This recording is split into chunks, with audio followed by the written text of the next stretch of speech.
जय श्री कृष्ण, राधे राधे। कैसे हो आप लोग? फिर हाजिर हूँ मैं एक नई कहानी के साथ। तो लेके आई हूँ आज नई कहानी। एक राजा था, उसका सेनापति बहुत ही नेक और ईमानदार था और राजा हर सलाह मानता था उसकी। ये राजा के दरबार में एक नाई था, उसको ये बात हजम नहीं हो रही थी कि सेनापति को इतना मान राजा कैसे दे रहा है और इतना खास आदमी कैसे बन गया है सेनापति राजा का। तो नाई बोला अब राजा को इससे अलग कैसे किया जाए। नाई के मन में इतना वैर पल गया कि मैं इसको मरवा ही दूँ। तो एक बार राजा को जाके बोला कि सेनापति ऐसा, तो सेनापति की तारीफ करने लगा। राजा बोले नहीं, सेनापति तो बहुत दिमाग वाला है, बहुत होशियार है। बोले इतना दिमाग है तो राजा जी आप उसे एक प्रश्न पूछना। बोले क्या? बोले आप उसे पूछना कि यहाँ पर है और वहाँ पर नहीं है, पहला क्वेश्चन। दूसरा, यहाँ पर नहीं है और वहाँ पर है। और तीसरा क्वेश्चन कि यहाँ पर भी है और वहाँ पर भी है। और चौथा प्रश्न कि यहाँ पर भी नहीं है और वहाँ पर भी नहीं है। समझ गए ना? 4 प्रश्न। यहाँ है वहाँ नहीं है, और यहाँ नहीं है वहाँ है, और यहाँ भी है वहाँ भी है, यहाँ भी नहीं है यहाँ भी नहीं है। ये 4 प्रश्न पूछना उससे। तो सेनापति को बुलाया राजा ने और ये चारों प्रश्न पूछे। सेनापति जी मेरे प्रश्नों का जवाब दीजिए, अभी तक तो आप मेरे हर प्रश्न के उत्तर देने में सक्षम रहे हैं, अभी मैं जो प्रश्न पूछ रहा हूँ उनके उत्तर दीजिए। तो सेनापति बोला बोलिए प्रश्न। बोले प्रश्न ये है कि यहाँ पर है और वहाँ पर नहीं है, यहाँ पर नहीं है और वहाँ पर है, यहाँ पर भी नहीं है वहाँ पर भी नहीं है, और यहाँ पर भी है वहाँ पर भी है। सेनापति बोला ये कैसा प्रश्न हो गया? तो बोले आपके पास 1 महीना बचा, 1 महीना है, अगर 1 महीने तक आप इसका उत्तर नहीं दे पाए तो मैं आपको फांसी की सजा सुना दूंगा। सेनापति अब दिन ब दिन सोच करने लगा। तो घर गया तो बीवी बोली कि क्या हुआ, इतनी चिंता में क्या हो? बोले राजा ने बड़ा अजीब प्रश्न दिया है, अब उसका उत्तर मैं कैसे ढूंढूं। तो अपनी पत्नी को सुनाया प्रश्न। बोले यहाँ पर है वहाँ पर नहीं है, यहाँ नहीं है वहाँ है, यहाँ भी है वहाँ भी है, और यहाँ नहीं है वहाँ भी नहीं है। तो पत्नी भी बोली ये कैसा प्रश्न है? इतने में उसकी बेटे की बहू ने ये प्रश्न सुन लिया।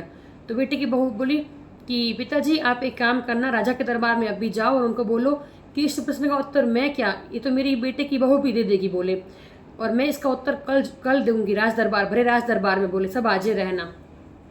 तो बोले तू कैसे देगी? बोले मैं दे दूंगी, मुझे आता है इसका। तो खुशी का ठिकाना नहीं रहा सेनापति का।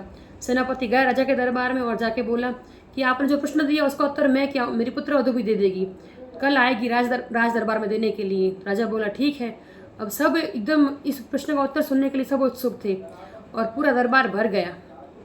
जैसे ही सुबह दरबार लगा तो सेनापति को बुला भेजा कि तेरी पुत्रवधू को बुला कि प्रश्नों का उत्तर दे।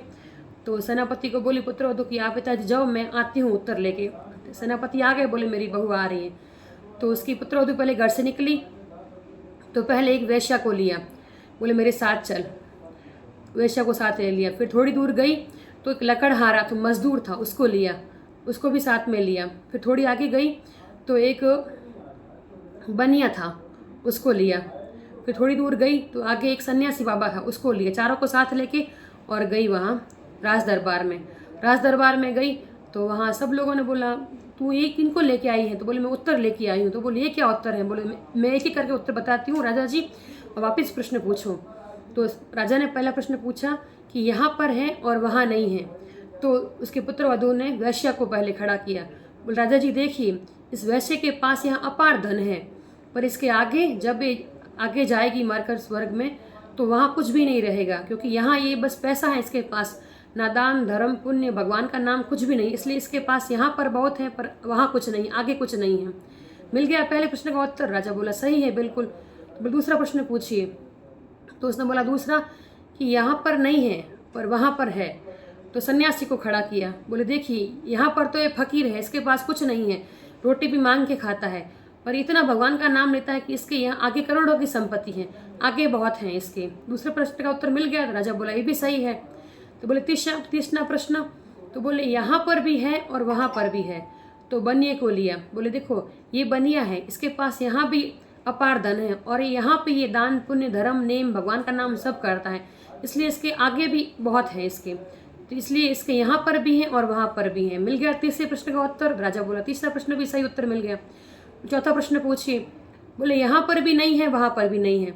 तो मजदूर को खड़ा किया। बोले देखिए दिन भर मजदूरी करता है, लकड़ियाँ काटता है, बेचता है, और दिन भर इसका मजदूरी करने में पेट पालने में निकल जाता है। ये ना तो भगवान का नाम ले पाता है, ना इसके पास इतना धन है कि दान पुण्य करे।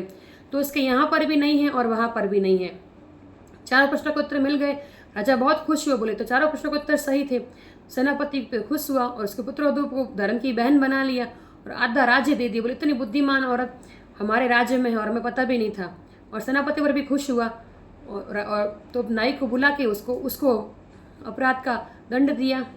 ऐसा था वो राजा और सेनापति, और ऐसी पुत्रवधू उसकी चतुर थी। इसलिए यहाँ पर जितना अपन करेंगे उतना आगे मिलेगा अपने को। जय श्री कृष्ण।